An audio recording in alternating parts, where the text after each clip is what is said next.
The hum of the airport was deafening, the kind of noise that wrapped around you until it was all you could hear. People rushing, announcements blaring, wheels of luggage scraping the floor. Among the chaos, Daniel Hayes stood quietly in line, holding his boarding pass in the tiny hand of his 8-year-old daughter, Lily.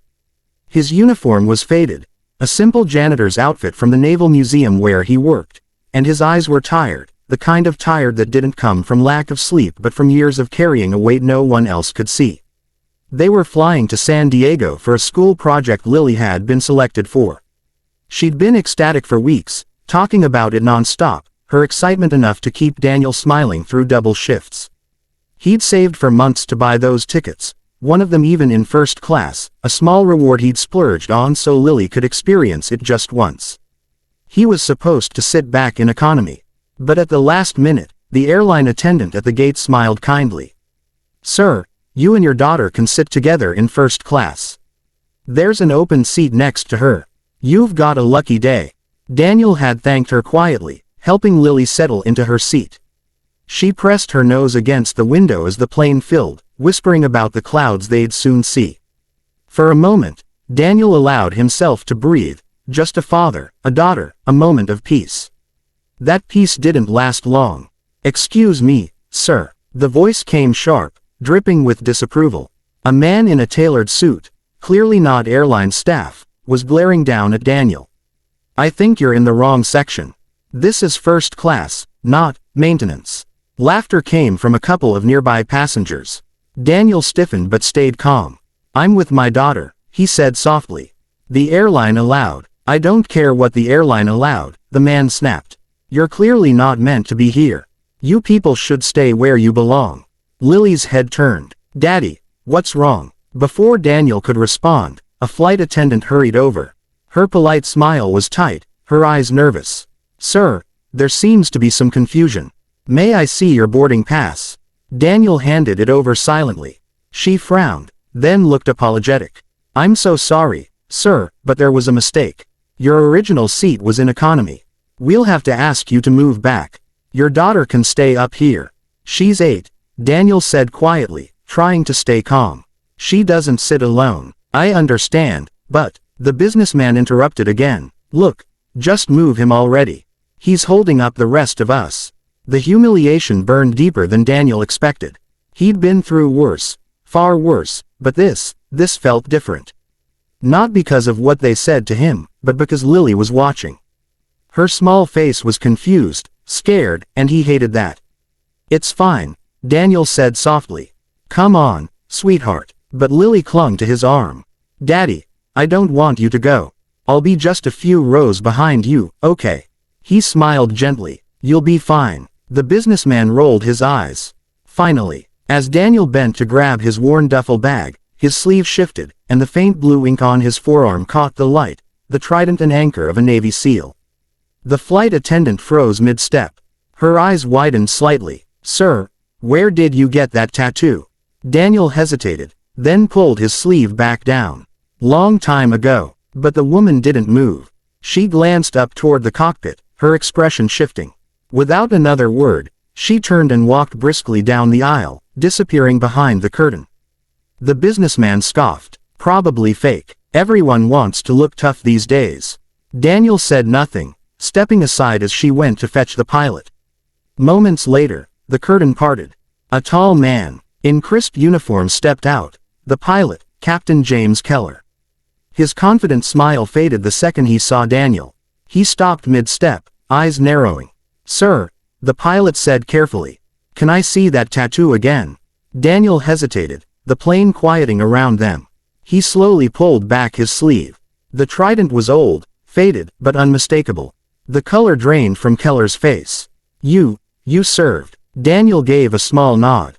"A long time ago." Keller stared for a moment longer before lowering his voice. "What's your name, Chief?"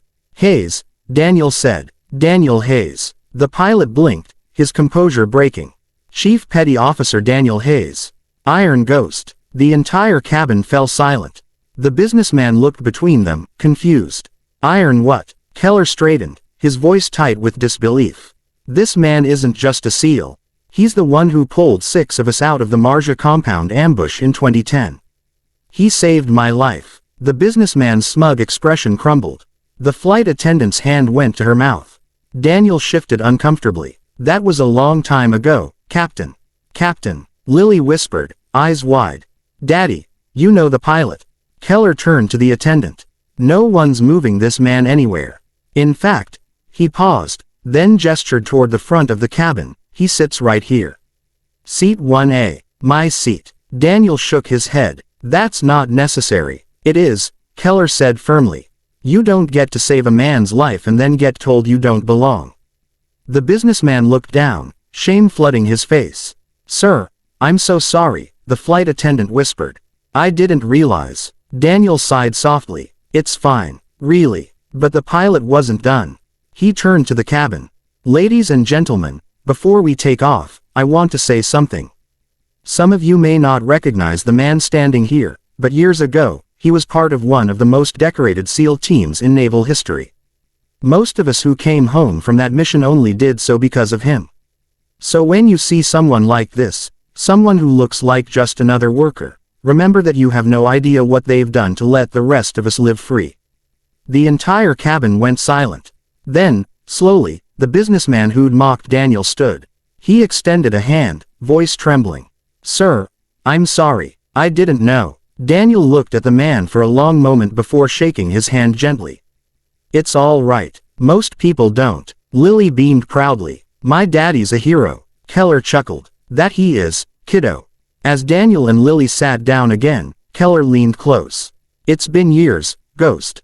Where've you been hiding? Daniel smiled faintly. Nowhere special. Just cleaning floors, raising my girl. Still serving, Keller said softly. Just a different way. The rest of the flight passed quietly. The crew checked on them often, offering extra snacks and blankets, much to Lily's delight. Daniel mostly looked out the window, his thoughts somewhere far away, in the desert heat, in the sound of gunfire, in the faces of men who hadn't made it back. When they landed, Keller waited by the door as passengers disembarked. When Daniel approached, Keller saluted. You ever need anything, Chief, you call me. I mean that. Daniel returned the salute. Take care of yourself, Captain. As they stepped off the plane, the businessman who'd mocked him earlier was waiting by the gate. He held out a folded piece of paper. Mr. Hayes, sir, I own a company that contracts with the VA. If you ever want a better job, or anything at all, call me. It's the least I can do. Daniel nodded but didn't take the paper. I've got everything I need right here. He smiled at Lily, who was holding his hand and grinning up at him. The man hesitated, then nodded, pocketing the card. Fair enough. Outside the terminal, the wind was cool, the sky wide and blue. Lily skipped ahead, her backpack bouncing. Daddy, can I tell everyone at school you were a Navy SEAL? Daniel chuckled. Maybe just tell them I used to help people, okay. But you saved people, she insisted. He knelt down, brushing a strand of hair from her face. So do teachers, so do doctors, so do janitors when they clean up broken glass before someone gets hurt. Helping doesn't need medals, sweetheart. She tilted her head. But you still have yours, right? He smiled softly. Somewhere safe. As they walked toward the taxi stand, the same pilot, Keller, stepped out of the terminal behind them. He watched for a moment, a faint smile on his face. Then he pulled out his phone and sent a quick message to a contact labeled Admiral J. Turner, Ret. Greater than found him. Chief Hayes. Iron Ghost. Alive and well. Raising a daughter. Thought you'd want to know. Within minutes, a reply came. Greater than tell him his brothers still remember. Always. Keller looked back one last time as Daniel lifted Lily into a cab. The little girl waved, her smile bright.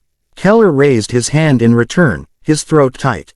Daniel didn't see him. He was too busy laughing at something Lily said, his hand resting gently on her shoulder. For a man once known as Iron Ghost, the silent shadow who never sought recognition, that moment was worth more than any medal, any salute, any apology. As the cab pulled away, the sunlight caught the faint blue ink beneath his sleeve, the trident barely visible, but still there, still a mark of who he'd once been, and who he still was deep down. A father, a fighter, a man who never needed a seat in first class to prove his worth. And somewhere, at 30,000 feet, A pilot named Keller sat back in his cockpit, whispering softly into his headset before takeoff. "For the record, Ghost, welcome back.